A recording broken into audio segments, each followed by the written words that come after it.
Joseph, Pharaoh's dreams. King Pharaoh had a dream. Once, Pharaoh, the king of Egypt, had a very strange kind of dream. He saw that he was standing by the river Nile. Suddenly, 7 sleek and fat cows came out of the river and began to feed on the grass. Then, after some time, 7 other cows, which were thin and bony, came up out of the river Nile and ate up the 7 sleek and fat cows. Pharaoh woke up and contemplated the strange dream but could not make a head or tail of it.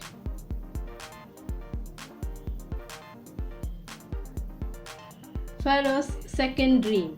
He fell asleep again and had another dream. 7 ears of corn, full and ripe, were growing on one stalk. Then 7 other ears of corn sprouted, thin and scorched by the desert wind. And the thin ears of corn swallowed the full ones. Pharaoh woke up. The king woke up in the morning. He began thinking about both the strange dreams and was not able to understand what those dreams meant to convey.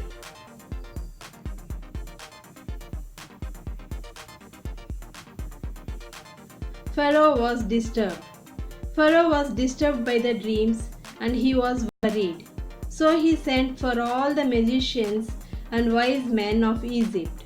He told them his dreams, but no one could explain them to him.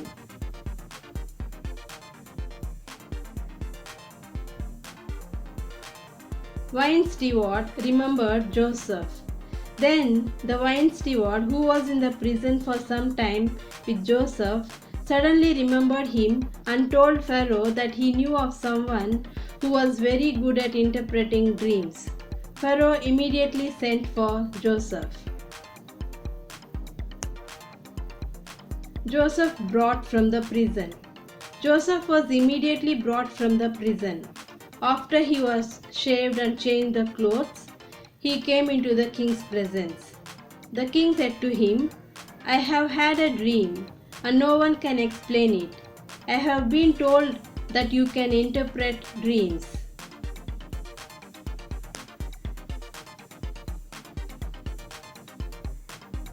Joseph answered, "I cannot, Your Majesty, but God will give a favorable interpretation." Then Joseph listened to King's dreams intently and said that both the dreams meant to convey one and the same thing. God has told you what He is going to do.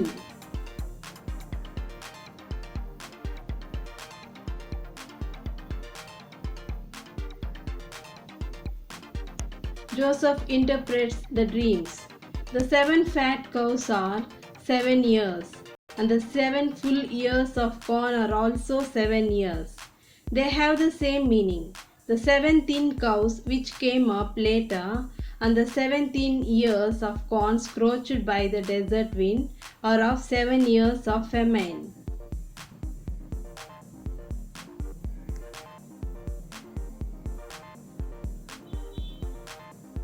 Joseph tells about the famine. There will be 7 years of great plenty in all the land of Egypt. After that, there will be 7 years of famine, and all the good years will be forgotten, because the famine will ruin the country. The time of plenty will be entirely forgotten, because the famine which follows will be so terrible. The repetition of your dream means that the matter is fixed by God and that He will make it happen in the near future. Joseph advised Pharaoh. He suggested Pharaoh what to do next. "Now you should choose some man with wisdom and insight and put him in charge of the country. You must also appoint other officials and take a fifth of the crops during the 7 years of plenty. Order them to collect all the food during the good years that are coming, and give them authority to store up corn in the cities and guard it. The food will be a reserve supply for the country during the 7 years of famine which are going to come on Egypt." In this way, the people will not starve. Joseph is made governor over Egypt.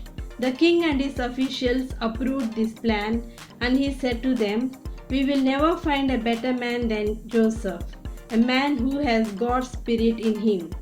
The king said to Joseph, "God has shown you all this, so it is obvious that you have greater wisdom and insight than anyone else. I will put you in charge of my country, and all my people will obey your orders. Your authority will be second only to mine. I now appoint you as governor over all Egypt."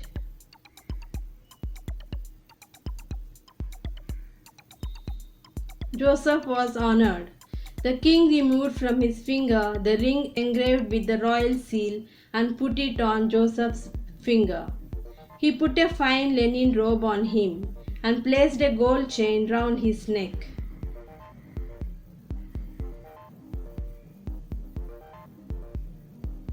Joseph was appointed. Pharaoh gave him the second royal chariot to ride in, and his guard of honor went ahead of him and cried out, "Make way, make way." And so Joseph was appointed governor over all Egypt. Joseph got married.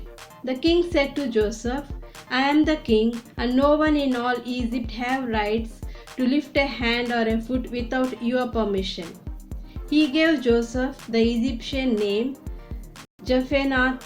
Paneah, and he gave him a wife, Asenath, the daughter of Potiphar, a priest in the city of Heliopolis.